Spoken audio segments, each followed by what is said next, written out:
Le président congolais Joseph Kabila n'avait pas d'adversaire politique très menaçant devant lui jusqu'à ce que l'Église catholique s'impatiente et réclame son départ.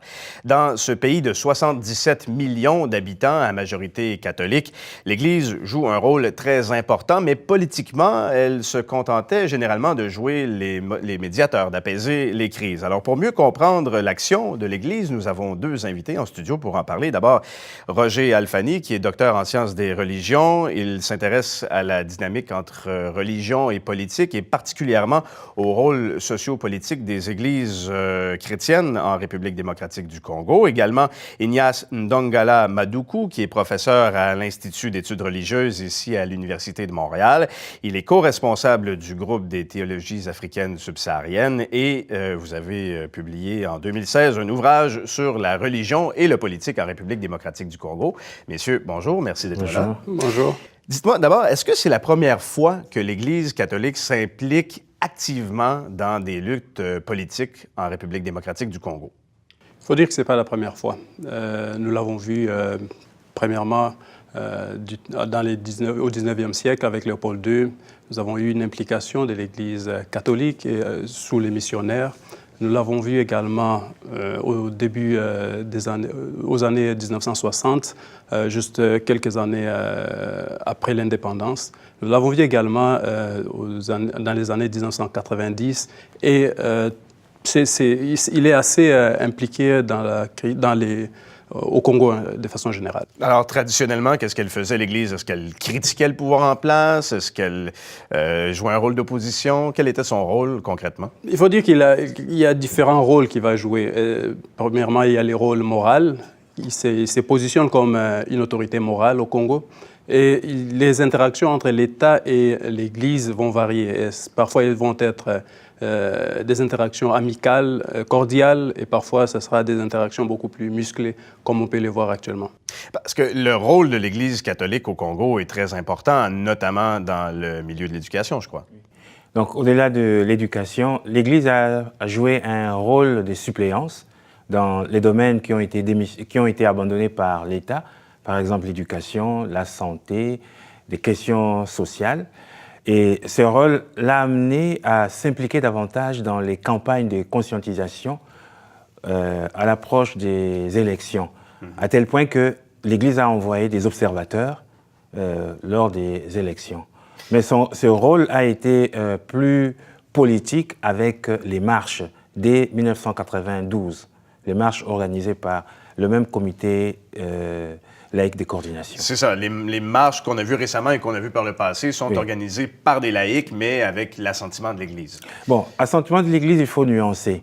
Parce que si par Église, on entend la hiérarchie, la position de la hiérarchie a été toujours mitigée. Ce n'est qu'actuellement qu'on découvre que cette hiérarchie commence à aller ensemble avec la base au point de soutenir les marches. Mais juste pour compléter sur le rôle de l'Église, parce que pour le bénéfice de nos téléspectateurs qui connaissent peut-être moins le Congo, il faut dire que la République démocratique du Congo est un État en déliquescence où l'éducation est peu ou pas assumée, la santé, bon, le rôle traditionnel de l'État est très peu assumé, et donc l'Église a pris le relais, et c'est ce qui lui donne cette notoriété, c'est ça? Il joue en quelque sorte les rôles de substitution de l'État. Un État que beaucoup vont qualifier d'effailli ou d'effondré, où l'État ne répond pas aux besoins, ne pourvoit pas les services nécessaires pour la population, notamment la sécurité à l'est de la République démocratique du Congo. Et donc, pour la population, forcément, ça place l'Église dans une position, disons, respectable. Oui. Bon, pour l'Église, elle gagne en visibilité, mais aussi du point de vue efficacité de sa mission, qui est une mission prophétique. Donc là, cette mission prophétique ne se limite pas seulement au niveau des mots, et l'Église refuse d'être une béquille du pouvoir en faillite. Voilà, c'est très intéressant. Et donc, là, dans la situation qui nous occupe, dans la situation toute récente, depuis, disons, quelques semaines, mais ça remonte à 1 an, quand l'Église a justement rassemblé toutes les partis politiques et a réussi à arracher cet accord-là qu'on dit de la Saint-Sylvestre, parce qu'il a été signé le 31 décembre 2016.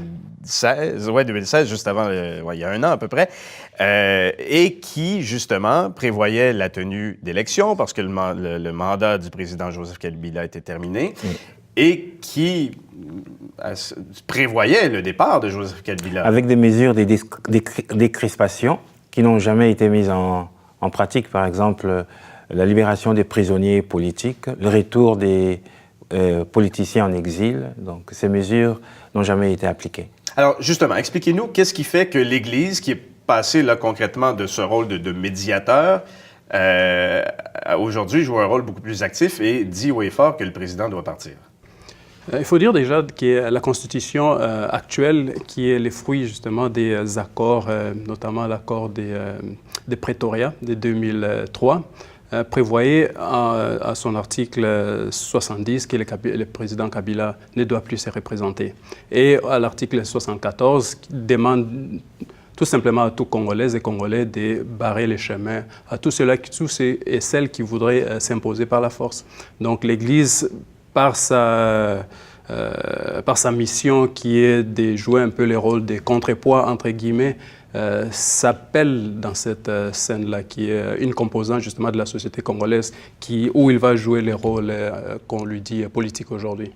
Mais est-ce que le fait, justement, que les mesures de décrispation, comme vous le disiez, n'aient pas vraiment été mises en place, est-ce que le fait que les élections n'aient pas été tenues, est-ce que tout ça a contribué peut-être à l'impatience de l'Église qui maintenant dit ça suffit, là, il faut voir, bon, du côté de la hiérarchie, les évêques ont fait une analyse de la crise sociopolitique congolaise depuis bien longtemps et les résultats de leurs analyses ont été publiés dans les messages et déclarations. Et ils revenaient souvent sur cette affirmation qu'il n'y a pas d'État au Congo, le pays n'est pas gouverné. Alors, ils se sont impliqués dans une médiation, mais en fin de compte, ils ont découvert qu'ils ont été floués parce que c'est l'intervention... L'Église s'estime flouée. Oui, l'Église s'estime flouée.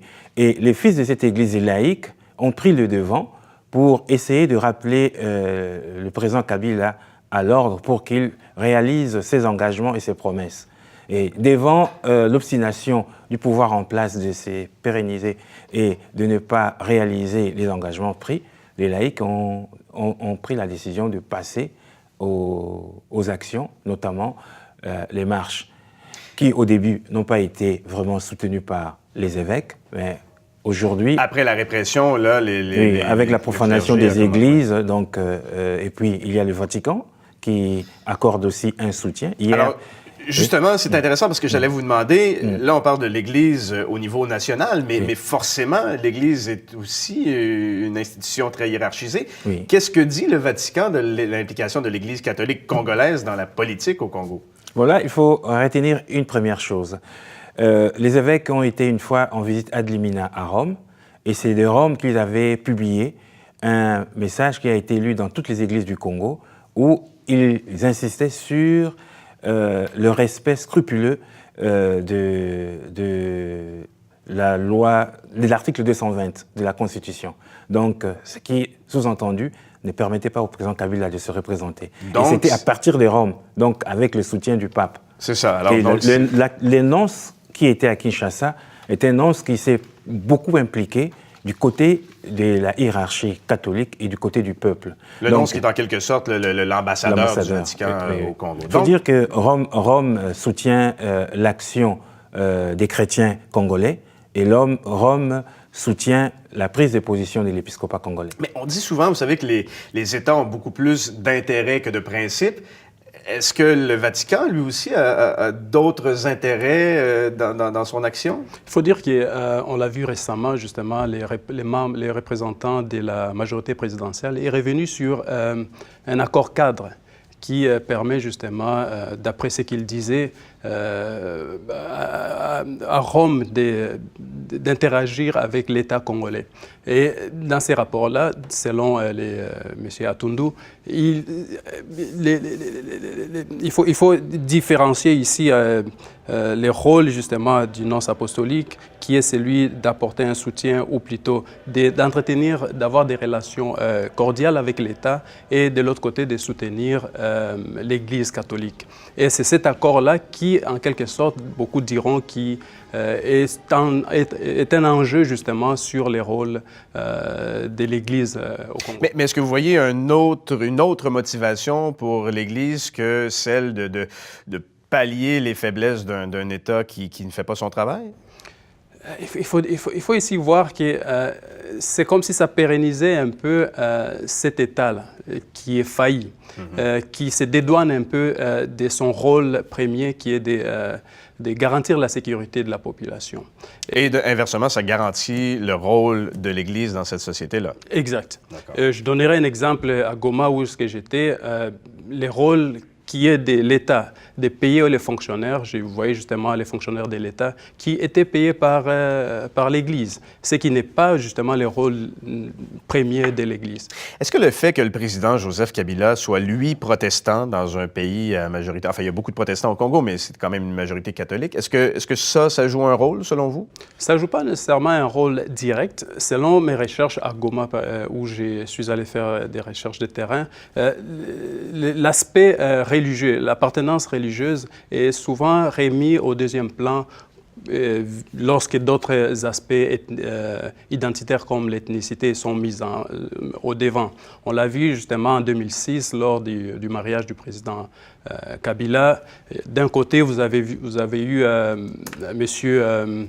Marini Bodo du côté protestant et le feu archevêque Etsu, qui, au début, ne voulait pas célébrer ces mariages-là qu'on voulait écuméniques, mais finalement qui a eu lieu. Et je ne dirais pas que l'appartenance religieuse joue un rôle important.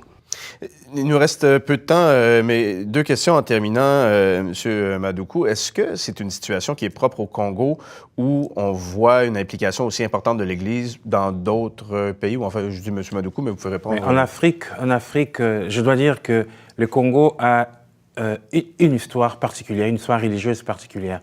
C'est le pays qui a le plus grand nombre de chrétiens et le plus grand nombre de catholiques. Et c'est l'Église aussi qui a le plus grand nombre de diocèses et d'évêques.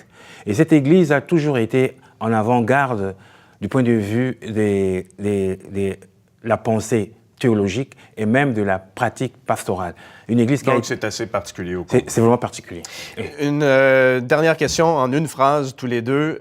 Les élections sont maintenant prévues pour le 23 décembre au Congo, notamment l'élection présidentielle. Est-ce que vous y croyez?